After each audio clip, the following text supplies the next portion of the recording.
What's going on?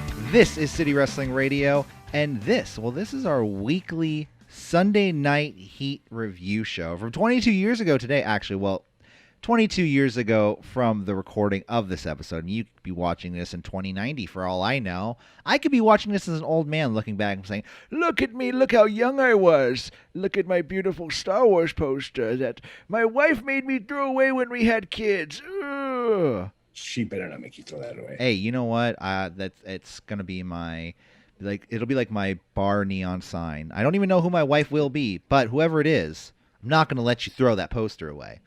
Me neither. Because I'm Korey Smith, you are Jose Oseguera, and we are here to, like I said, review Sunday Night Heat. 22 years ago today, September 6, 1998. It was a show. On the heels of SummerSlam. It was on the heels of SummerSlam, 1 week removed. Before, I don't know, it was one of those shows like, I feel like Sunday Night Heat was the show that nothing happened on, but everyone popped for everything. Like, the wrestling fan today would not have put up with Sunday Night Heat. You know what I mean? They'd be like, what is going on? DQ finish after DQ. This is ridiculous. I mean, you're getting it on here. You know what I mean? Yeah. But, looking back on it, everyone's just like, it's just all about, like, I feel like people were just, like, drinking in the crowd. You know what I mean? It had that vibe. And you know what? Run-ins was the norm. Yeah. Because for some reason that, even on Nitro or Nitro's Saturday night segment, what was it called? WCW Saturday Night? That would be the equivalent to Heat, right? When they were, like, in Atlanta. Or was it Saturday night or was it, like, midday Saturday? Like, it would be, like, on probably, TBS, like, before. Live from the Omni Center. And it'd be on before Mama's Family. I just knew that was when it was time to turn off, is when Mama's Family was on. I'm like, done. I hated Mama's Family. So bad. I'm sorry. My dad loved it. I hated it. I'm sure it was funny, but some people can relate, some people can't. Yeah. Anyways, around that time, run-ins and DQs were the norm for your weekly shows, and then all beefs got squashed at the pay-per-view. I just love how like this had like a 3.9 something rating, and at the time that was horrible. Really? You know what I mean? But man, because they were pulling in like 15s, right? I believe so. Yeah. For Monday Night Raw and things like that. But we're going to get into the whole episode. Before we get into all of that, don't forget to like, share, and subscribe at CWR415 Facebook, Twitter, and Instagram. If you're watching on YouTube, which I'm hoping you are because you get to see our beautiful faces, click the little notify bell and the button down below, the subscribe button, because every time we upload a video, you get actually notified. And hopefully one day it'll be at youtube.com/City Wrestling Radio. But until we are at that point, we're still on that goal to 100 subscribers, for our first live stream. We're treading water, yeah. We will do our... I'm trying to figure out what we would do for a live stream reaction or the live stream review show for. Like, would it be... I'm thinking Collision in Korea is one. Like, I'm thinking of really bad pay-per-views. December to Dismember, I believe, is another one. ECW. Oh, yeah. That's a really bad one. But we'll figure one out, and we'll put out a vote and all that. And we'll do it live here on YouTube. The real... remember that first NWO pay-per-view? Sold out, yes. The first sold out? Yeah. With the toilet queen. Bad. The toilet queen. And I'm not making fun of the woman. They just the throne they gave her as Miss NWO was on a toilet. Yeah, what? A toilet. Anyways, those were the 90s. Such a marvelously bad show. Like I said, subscribe, little notify bell, like it, love it, and you gotta have it. So let's get into it. Sunday Night Heat, like I said, September 6th, 1998, 22 years ago. We are on Shane Watch, day number 6, because Shane is still on the commentary table. I believe... And as lively as ever. He's all right. He's not bad. You know what I mean? He sounds like a young Vince when he was on the microphone, when he was on the announce table. Yeah, he still plays off the rich, kid, but he's a little bit Snotty less. boy, like there's no a friend of his with him at ringside this week. He's alone with JR, so I don't know what it is about this week. Why I think Vince was just like, no, we're not doing that anymore, Shane. I go, come on, Dad. No, Shane's costing too much. No. Fine. Let's fucking go, JR. Apparently tonight we're going to get Vince's reveal of his master plan. One of his... Oh, and not only was this on the heels of SummerSlam, it was also on the heels of a Saturday Night Raw. Yeah, because, it was either the tennis or the dog show, or it was one of those things that we didn't really have. They basically didn't. They didn't have any stroke over at... by the way, have you ever heard that song, Strokin'? I'll be stroking. Have you ever heard that? Oh my God, I just heard it for the first time today, and it's the funniest song ever. I can't remember who it's by, but just search up Strokin', everybody, and you will laugh your ass off because it is a great funk song, but it is also a comedy song. So I don't know. Is it a comedy song? I mean, it has I to don't be. know if it's a comedy song. Yeah, it's comedy. It wasn't meant to be. He talks about stroking serious. to the left and stroking to the right. Stroking to the left and stroking to the right. Anyways, Shane, I guess he is, like I said, it's day 6, or at least week 6 of him on commentary table. We get our first match of the night. Gangrel versus Dick Togo of Kaientai. Dick Togo, as you know, is still with Kaientai at this point, not really getting any TV time for himself, just as a member of the group. They go back and forth. Grell taking it to Togo. We have a double underhook suplex to Togo. They're building up this feud with Edge and Gangrel. You don't know where it's going, and these two are just doing stuff to each other, and they think they know each other, but they don't. And anyway, so you never know when you're going to see Edge outside. He's been known to be visiting the stands. Yeah, he's just anywhere. I remember at SummerSlam, he had like 10 different tickets. So. Yeah. We do get a nice elevated DDT to Dick Togo. Gangrel gets the pin and the win after that. The match wasn't anything special. It was a 5 out of 10 in my book. It did nothing for me. Me too. And it was the announcer were mostly concentrated on Vince's big announcements. What's the announcement? What's going to happen today? What's going to happen later? So this match was ignored for, promoting the end of the show. Which they're really trying to get over this fact of Gangrel and Edge. And they have they actually have another chance of it because Edge is in a match later tonight. So, right. Actually against Taka, which is, it's not funny, but it's like, I was just thinking about, I was like, man, both those guys, like, think about them where they are today. Takamishinoku in New Japan Pro Wrestling and Edge at, Yeah. Anyways, we move on to a home video promo. Apparently we did these back, and this is before the infamous iPhone video promos they used to do backstage a couple of years ago.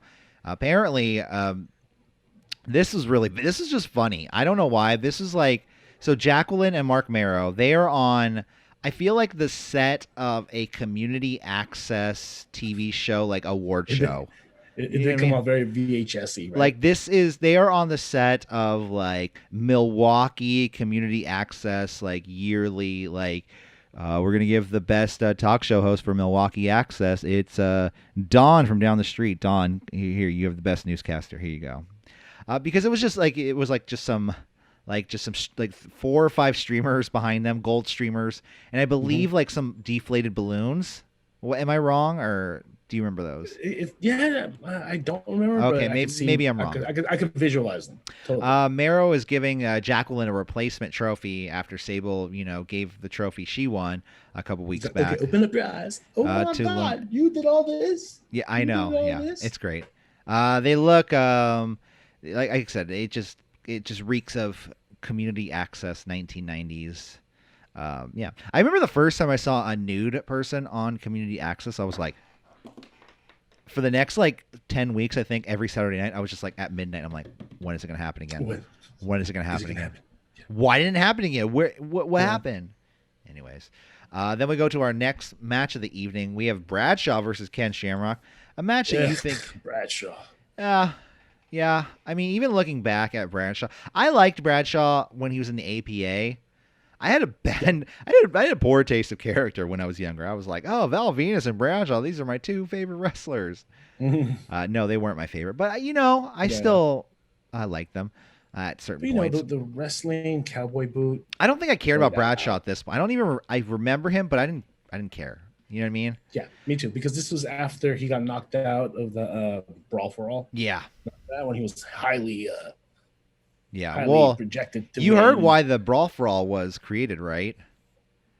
Because to get Dr. Death over? No, I mean, not necessarily. One of the stories that floats around is that Vince Russo like the real story, not the created the Brawl for All because he wanted to basically shut up Bradshaw, because Bradshaw said he could beat everyone in a shoot fight.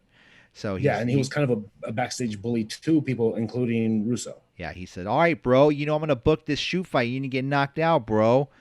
But this match sucks because out comes Vader and pounds away on Bradshaw. It was a DQ finish, 2 out of 10. This match sucked because nothing happened. I mean, and you notice too that Bradshaw, he usually is on the stiff end of giving offense. With Shamrock, he kind of gave him a little bit of respect. He wasn't as stiff as he usually is, maybe out of fear. Yeah, I feel like Shamrock could. I feel like there was a couple guys at this time, Steve Blackman, Dan Severn, and Ken Shamrock, who could like, if you hit them the wrong way, they could shoot on you for real, and you wouldn't have and anything sneak in you like do. A chokehold on you. Yeah, exactly. Owen Hart probably could have been one of them too. You know what I mean? He was one of the best wrestlers on the roster at the time. So. Yeah. Bradshaw and Vader are brawling. Shamrock is pissed off in the ring. Shamrock runs up the ramp, and we go to commercial, and that was that. So I'm surprised they didn't have Shamrock start beating up Vader too. Like, you fucked my matchup, and the further burial of Vader on WWF. So luckily we went to commercials. Yeah. Next up, we have the infamous match, the one-on-one match between Dennis Knight and the Road Dogg, Jesse James. Ouch. So this was a singles match between the two. And Road Dogg comes out. He starts doing his, proudly brings to you, it's 5 times. Well, he just kind of does it for himself. And Billy Gunn, he's kind of like, hey, what about me? He says, oh, accompanied by Billy Gunn too. Mm-hmm. They do their whole shtick. Road Dogg though beats down on Dennis Knight. Shake, rattle, and roll. Takes down. Knight takes over with a couple strikes to Road Dogg. Canterbury grabs the leg of Knight. Jeff Jarrett hits the ring and starts beating up on Road Dogg. We have the second in a row DQ finish. Speaking of run-ins, and they go, oh, here's Jeff Jarrett and his new haircut. Look at him, got his haircut last week, and it was short. It was very short. It was like short all around. Like, I feel like they just went one length all around. You know what I mean? Almost had to. The way but with like a slight inch on the top. Mm-hmm. You know what I mean? This match sucked though. I mean, it was Dennis Knight versus Road Dogg. So I don't know what else. Story wise, it went nowhere. It just stalled. Yeah. Then we have my favorite fucking part of this entire night, which was a recap of Monday Night Raw. Mm-hmm. So Vince McMahon, he's calling out the Undertaker, and I gotta turn. He's calling out the Undertaker and Kane because they are 2 putrid pussies. Blank. Wait, what? Putrid pussies? And then it's funny because the entire night, JR, he can't say putrid pussies on commentary. So he just keeps going. Sounds too early. Well, Vince called them wussies. And wussies. And then Shane is just, well, that would be the PC way to say things, yeah. But that's not what he said. So, yeah. Well, my mother's watching, so I can't say that word. It's bad. It's just funny, though the amount of stuff they actually were able to get away with, and then the stuff they held back on in the 90s. They kind of had to retcon everything on Sunday nights. Well, I mean, it was a part of. I'm trying to find something right here that I tried to save. I feel like I did, but anyways, it was something. Okay, no, what were you gonna say? I was gonna say that back in those days, there was a difference between Monday Night Raw and then at 9 or 10 o'clock, the second hour, it went to Raw is War. Here we go. And when it goes into the war, that's when the PG-13 stuff started. Well, here's the thing. In 1998, we also had the Christian group come in, or the whatever. The Parents' Council? Yeah, so this is when they started hitting the news. And, it's funny. I think it was a couple weeks ago. Literally the first week you had DX mooning the crowd, asking women to flash the cameras on an episode, or I don't know if it was an episode, what show it was on MSNBC News, but they were doing a story in 1998 on WWF wrestling, and I'll put this this little screen up on if you're watching on YouTube, you'll be able to see this. He says during 100 hours of WWF wrestling, we had just guess how many crotch gestures did we have during 100 hours? Just 100. Guess. 1,658. Not including the crowd, or including the crowd? I don't know. Maybe that. I honestly think it includes the crowd, because 100 hours. When you think about it, 100 hours. That's 50 episodes of Raw. Maybe not. Maybe DX does at least like 6 an entrance. So, obscene phrases. Would have the fireworks 3, 1, 2, 3. Obscene phrases. Do you want to? Get how many? Give me a number. Okay. Well, if crotch chops are 1,000, let's say 650. Oh, you overshot that one. 434 obscene phrases said. Probably it would have been 435 had JR said putrid pussies, but he didn't. And then thanks to the one rattlesnake himself, that son of a bitch, Stone Cold Steve Austin. I did not call him a dumb son of a bitch. I'm sorry. I did not go there, Stone Cold. But thanks to him, we had 157 middle fingers.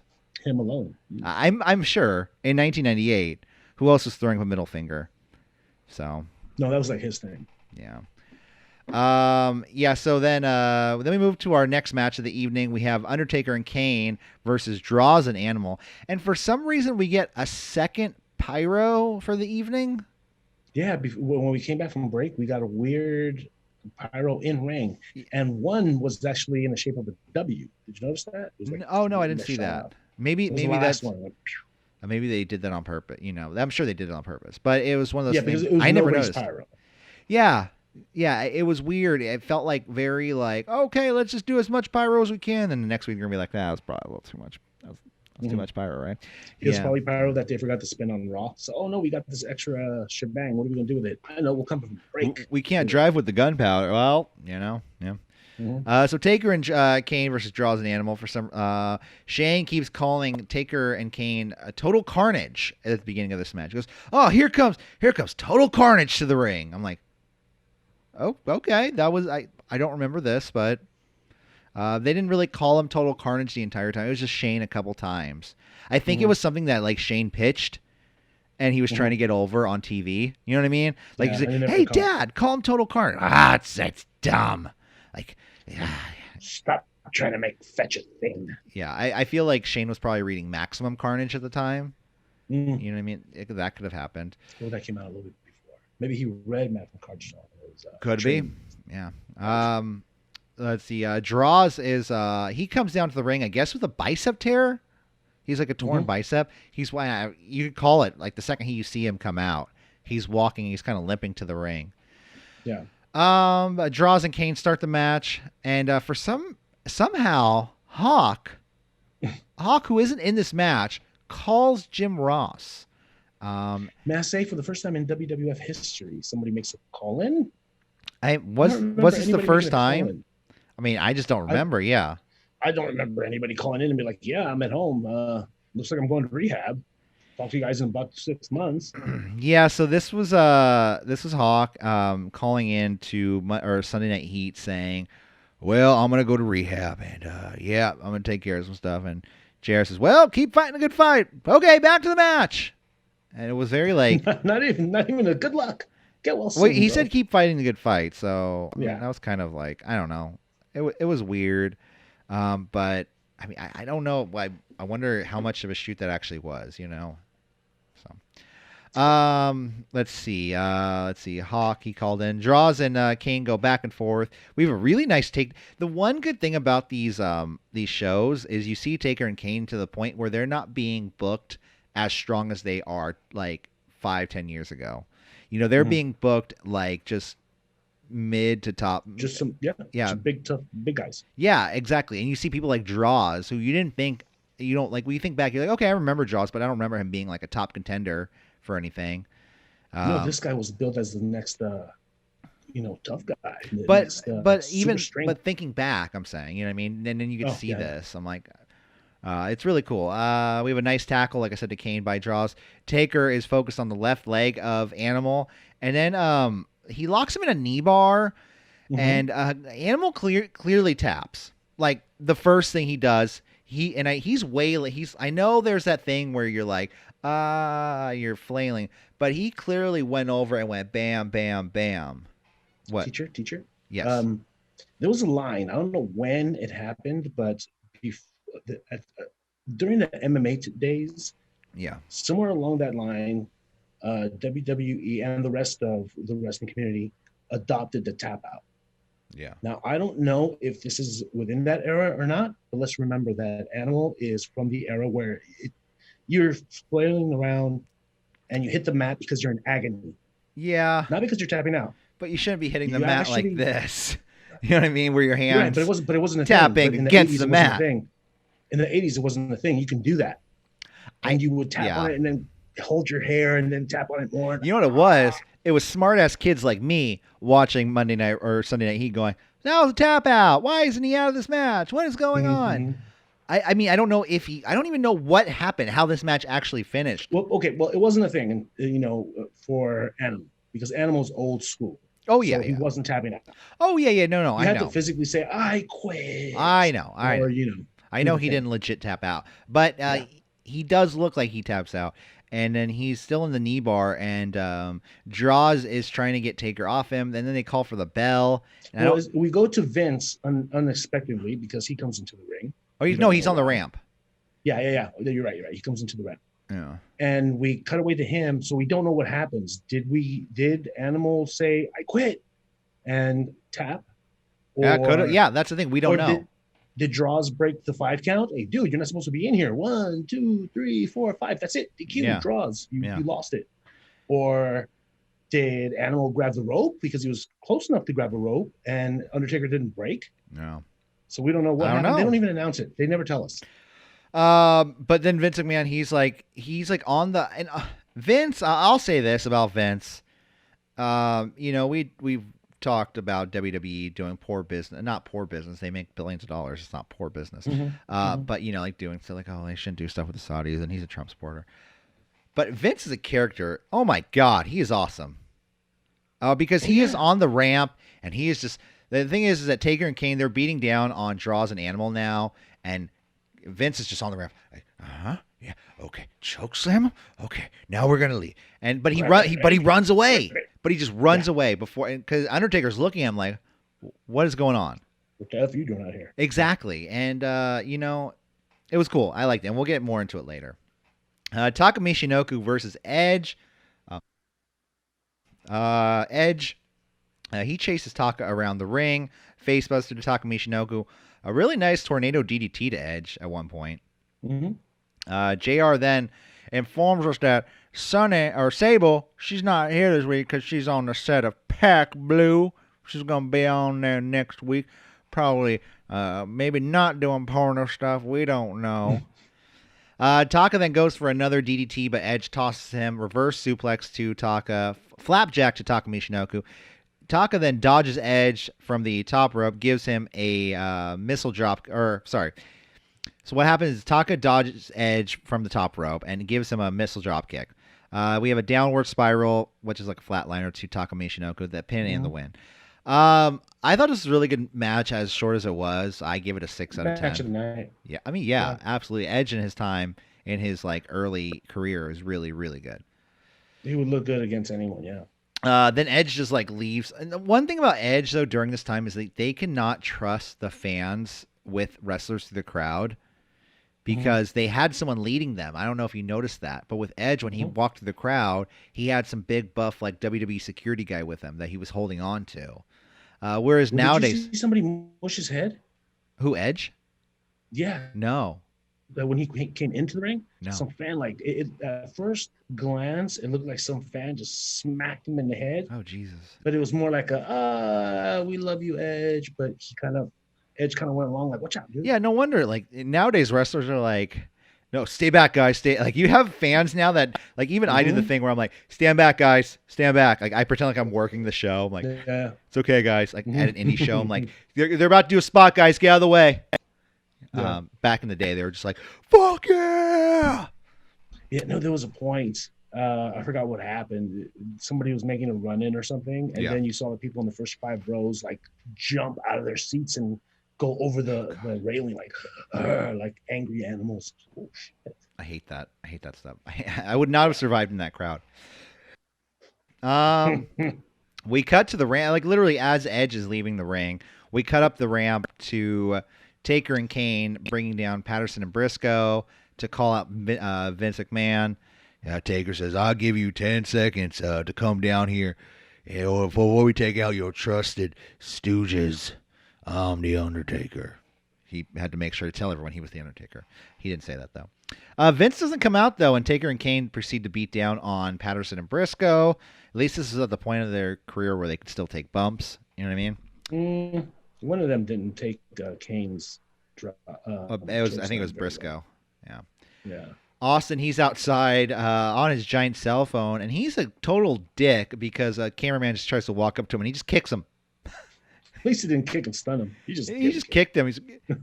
But I'm like, okay, Austin, that was kind of a dick move, but hey, you gotta do what you gotta do. He was all up in the business, though. Come on. Yeah. Get the guy talking on the phone. D'Lo Brown versus Val Venus is our next matchup of the evening. JR then, and oh my God, JR, do we have tickets to the show, Jose? They're coming to San Jose, September 14th, 1998. Next Monday. Are we going? I want to go. Let's go. I'll be there. Maybe just for Sunday Night Heat. I don't know. I don't want to stay for long. No, we're doing Raw. Screw it.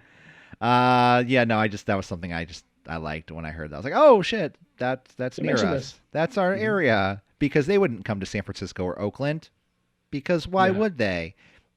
I don't know. I always thought that sucked. They went to Sacramento on Tuesday. They never came to San Francisco, dude. WWF in the Attitude Era never came to San Francisco. It was because we were WCW's territory. We were doing shows at the Cow Palace. Yeah, I mean, I guess Roy Shire and Ray Stevens, they had an exclusive deal. I don't know. That's not true. But there was a really cool San Francisco mention on AEW All Out this weekend. What was that? Did you hear it? Jim Ross was talking about the annual New Year's Eve Battle Royal that happened in San Francisco. Oh. New Year's Day. I want to check that out now. It sounds like it would be like the New Japan Dash or whatever it's called. I forgot what it's called on New Year's Day. New Year's Dash, that's what it's called. So D'Lo Brown versus Val Venus. Val says, "Oh, you ladies will be in Sunday Night Heat when you get a sight of the Bill Valvoski." And it's funny because I thought Val was over when I think of it. I'm like, oh yeah, Val was really over. These fans were dead. They were just like, all right. They cut to some women in the crowd and they were like, yeah, like they would try to smile. They're like, we're trying, but we can't. It's just gross. So D'Lo comes out and he's being billed out of Warsaw, Poland this week. Val goes right after him. As he's coming to the ring, the bell rings on the outside when they're battling, which I thought was kind of bullshit because it's a title defense and it's kind of not fair for D'Lo, but whatever. This is D'Lo Brown's third title defense in 7 days. He did defend it last week at SummerSlam. And every single time it was against Val Venus. Was it? I mean, on Monday Night Raw, I don't know. I want to say we've seen him, but 2 out of 3 of them, exclusively. Yeah, 2 out of 3 of them for sure was. We have a DDT to D'Lo, a running powerbomb to Val. We have Dustin Reynolds. He's on the outside with his sign. He's coming back.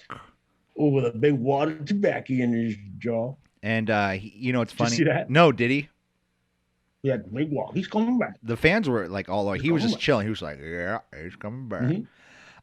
They battle on the outside. Val takes over, issuing strikes to D'Lo. D'Lo takes the turnbuckle off the turnbuckle pad and gives Val a flapjack, and that's it. A pin and a win. And for the match, it was a 4 out of 10 in my opinion. I feel people have too much nostalgia when it comes to D'Lo Brown matches. Looking back on them, I'm like, a lot of them are like, oh, like he's very fluid at sometimes, but there's like, yeah, but he's not consistent. is what I'm trying to say. He's had a history in botching. Yeah. He's not consistent. That's what I'm saying. He's really good sometimes, but then there's sometimes where he just botches and he just drops somebody. It's like, and I'm not referring to draws. Don't think I'm referring to draws here. There was something. It was last week. He dropped Val Venus like 2 weeks ago or last week. It was on SummerSlam. Yeah. Oh. Yeah. Good. Click the link above and you watched last week's SummerSlam. So after the match, though, Val Venus just goes right after D'Lo and does the exact same spot from SummerSlam, and I wonder why. Like, why did he trip on the turnbuckle at SummerSlam? Was that a shoot or was that kayfabe? So, to me, I'm just like, why did they redo the exact same spot to me? That I was just questioning. Yeah. So what I'm referring to is he takes the chest protector off D'Lo, and this week he tries to put it on himself, and it's all like inside out, and he doesn't care. He's just like, I'm so it's on inside. Yeah, exactly. And it's like barely on him, and he does the money shot. He does hit it halfway across the ring, so I'll give him that. And then he takes it off and he leaves the ring, and yeah, Val Venus, he's not a great person. If we get another heat match between these two next week and they do the same thing again, oh my God. I'm taking off my shirt. I don't know why I would do that, but I'm just saying. And I'm gonna take off your shirt and then put it over my shirt. Yeah, how about that? That's how crazy it's gonna make us. And then our main event of the evening, Vince McMahon. He comes out to the ring. He's doing an in-ring promo because I just think it's funny how like Vince is so prominent. Thinking back, like. That was his company. And he's just like, you know what? I'm going to be top villain. Fuck it. I could pay myself more, I could do anything I want. I could stroke my ego. I could be stroking. He could do all that. And I just think it's kind of crazy. Stroke it to the left. And stroke it to the right. Stroke it to the right. Vince comes out. He says, you must be wondering why Vince McMahon is wearing all black. It's because Vince McMahon is in mourning. Yes, Vince McMahon is in mourning. I'm like, are you just going to talk about yourself in third person the entire time? And he kind of does for a little bit.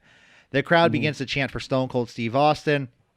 He says he is in mourning because he's in mourning for Stone Cold Steve Austin's title reign to end September 27th. And, of course, as you know, September 27th is In Your House Breakdown. He says, he tells Taker and Kane, he says, hey, if you're looking for me, I'm not hard to find. Out come the Brothers of Destruction, or Total Carnage, whatever you want to call them at the time. Vince, he says, Vince asks them, he says, hey, I know you can destroy me right now, but I want to publicly apologize for my remarks. I don't know if you remember, but he called them putrid pussies. To me, that's not just something it was wishes. He called them wishes. That's not just something you say, and then like a week later, you're like, hey, I'm sorry. Guys, I'm sorry. Didn't mean it. Yeah, I'm sorry. It wasn't great of me. Yeah, I don't think Trump knows how to say sorry, dude. Vince tells Taker, he says, Taker, you deserve a shot at the WWF Championship. And Kane, when? September 27th. He's Kane. He goes, you are equally destructive, and you also deserve a shot at the WWF title. Vince calls out September 27th. He calls out Stone Cold Steve Austin. Stone Cold comes out. He says, Austin, for the life of me, I don't understand what these fans see in you. You've mocked my authority, and this is the very last time. Pally. He called Pally? Stone Cold Steve Austin Pally. He knew he messed up there, too. So he also tells Stone Cold that on September 27th, I don't know if you've mentioned that, that he is going to be facing Kane for the WWF title. But on September 27th, he'll also be facing The Undertaker for the WWF title. That's right. September 27th, triple threat match. And it's funny because the commentators are like, what? Oh my God, that's not fair. He has two people? What? I'm like, it's a triple threat, dude. This is not like Elimination Chamber. This is not a handicap match. Yeah. It's not unfair. Their fight, it's three. It's fair. There's a. Yeah. We're gonna get the classic Kane. Well, in the middle of the match. Yeah. So. Undertaker, why'd you hit me? Yeah, that was the end of the show. I don't know. There was nothing. I'm trying to think of something to say. That was it. Yeah, and they just go off the air with Stone Cold mouthing. He's just like, what? Huh? It was like him and John Moxley at All Out. You know, looking like Toriano. So that was Sunday Night Heat episode 6. And we do not have Monday Night Raw to look forward to. It's a Saturday Night Raw. Yeah. So that's weird. And I always miss those ones. I was like, it's not on Monday night. It's not like I knew. I don't know why I never knew. Like they said it on all the shows. I never knew. So like I would just miss them. I'm like, oh, I don't remember that episode. I don't remember them saying putrid pussies. All right. I think that about does it here for us tonight. Yeah. It is way too hot, and I need to turn my fan on. I'm sweating. Yeah, me too. Well, that concludes this episode of Sunday Night Heat. Thank you for joining us. And if you like this episode and you want to follow City Wrestling Radio some more, like I said, click the subscribe and all the notify stuff because, hey, we post a lot of stuff, and we're going to give you our honest reaction. We're not wrestlers. We are not, we're broadcasters. We are that. That is one thing we have going for us. We are broadcasters. I mean, officially, we are. You know, we've all been trained in the art of broadcasting, but we're just fans. We've been certified. So don't ever think that like anything we say is like the be all end all, and that we're saying, oh, this match sucked. I'm going to say that about a lot of matches that are really good. You know what I mean? Yeah. But that is just that's what you get here at City Wrestling Radio. Honest fan review and reaction. And I think there's nothing better than that because it's like talking to your friends, and you can't really be around a lot of your friends right now. So yeah, we're your friends. We're there for you. Be our friend. Click the subscribe button. Be in our inner circle. Guys, don't forget to like, share, and subscribe. I mean, you too, Jose. Like, share, and subscribe at CWR415, and we'll see you guys later. You and you watching there at home. When I start making Take care. Bye. I don't just make love, I be stroking. That's what I be doing. I be stroking.